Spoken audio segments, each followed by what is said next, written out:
A smart person can compare prices for 10 minutes, then buy something they do not need because the discount ends tonight. That is irrational decision-making in real life. It is not about being foolish.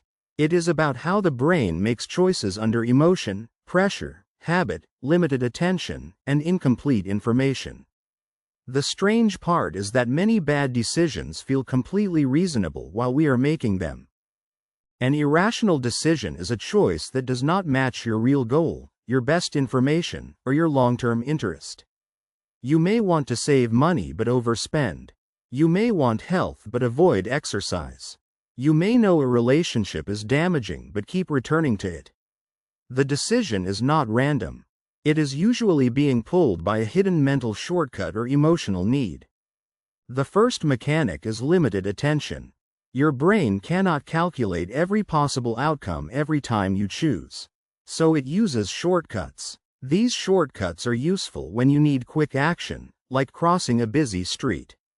But in money, relationships, food, work, and risk, the same shortcuts can mislead you. Fast thinking saves energy, but it can also skip important details. One common shortcut is availability. If something is easy to remember, it feels more likely or more important. After seeing news about a plane crash, someone may fear flying even though everyday driving may carry more ordinary risk. After hearing one story about a friend making money quickly, a person may believe the same investment is safer than it is. Memory becomes mistaken for probability. Another force is loss aversion. Losing $100 usually feels more painful than gaining $100 feels pleasant. This can make people hold a bad investment too long because selling would make the loss feel real. It can also make someone stay in a poor deal because they already paid a deposit. The mind tries to avoid the feeling of loss, even when accepting it would be wiser. This connects to the sunk cost trap. Imagine buying an expensive ticket to a concert and then getting sick on the day of the event. The money is already gone whether you attend or not. But many people still go, suffer through the night, and call it discipline.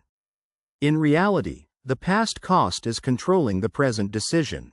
The better question is not what you paid, but what helps you now. Emotion also changes the way facts feel. When you are angry, a risky message feels justified.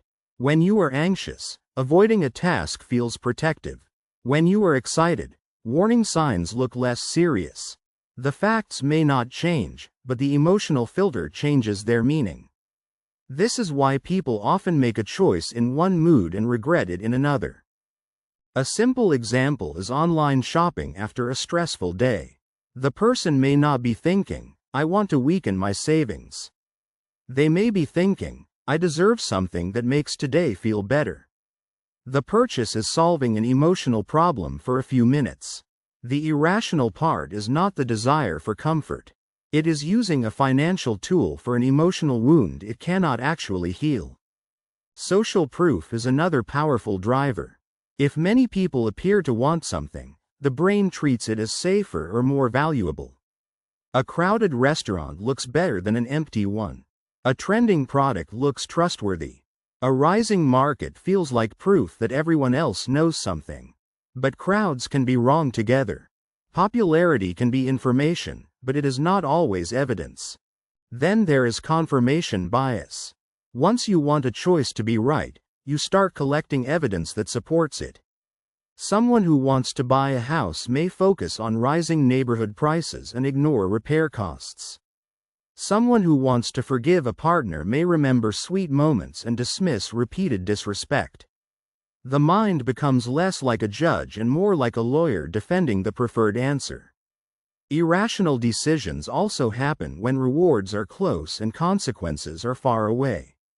A dessert is immediate. Health goals are delayed. Scrolling your phone is immediate. The unfinished project becomes painful tomorrow. Spending today feels real. Debt next month feels abstract.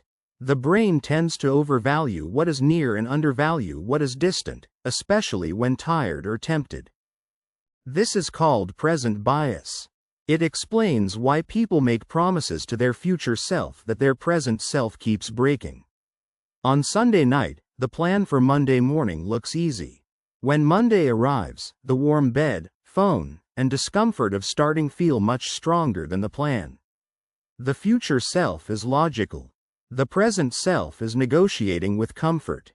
Identity can make decisions harder too. People do not only choose based on facts. They also choose based on who they believe they are. A person who sees themselves as loyal may stay too long in a harmful situation. A person who sees themselves as bad with money may avoid budgeting because failure feels expected. A decision can protect an identity even when it damages a goal. Irrational choices are also affected by framing. The same option can feel different depending on how it is presented. 90% fat-free sounds better than 10% fat, even if both describe the same food. A loan described as low monthly payments may hide a larger total cost. The frame guides attention toward one part of the truth and away from another. Pressure reduces thinking quality. Countdown timers, urgent sales, emotional arguments, and public situations all narrow attention. That is why a person may agree to a bad contract at a sales desk but see the problems clearly at home. Time pressure does not merely speed up decisions. It changes which part of the brain gets control. The solution is not to become perfectly rational. Humans are not calculators. The practical goal is to create friction around decisions that matter. Waiting 24 hours before big purchases, writing down the real reason for a choice, asking what evidence would change your mind, or checking total cost instead of monthly cost can slow down the most misleading impulses. For emotional decisions, name the feeling before choosing. Am I angry, lonely, embarrassed, tired, excited, or scared? That small pause matters because unnamed emotion often disguises itself as logic. The message feels necessary. The purchase feels deserved. The escape feels smart. Once the feeling is named, the decision becomes easier to separate from the mood. For money decisions, compare future impact, not just present relief. Ask what this choice will look like on the bill, the calendar, the savings account, or the relationship 1 month from now. A choice that feels good for 10 minutes but creates 3 weeks of stress deserves a second look. The longer consequence should have a seat at the table. For relationship decisions, watch for stories your brain tells to protect you from discomfort. Maybe you assume someone is rejecting you before asking. Maybe you ignore repeated behavior because the hopeful version feels easier to hold. Irrational choices in relationships often come from fear, attachment patterns, pride, or the wish to avoid grief. Clarity begins when behavior is weighed more than fantasy. So irrational decisions are not proof that people are stupid. They are proof that the brain is fast, emotional, protective, social, and sometimes biased. The same mind that helps you survive quickly can also push you toward choices that do not serve you. Better decisions come from designing pauses, checking assumptions, and making the hidden forces visible before they quietly choose for you.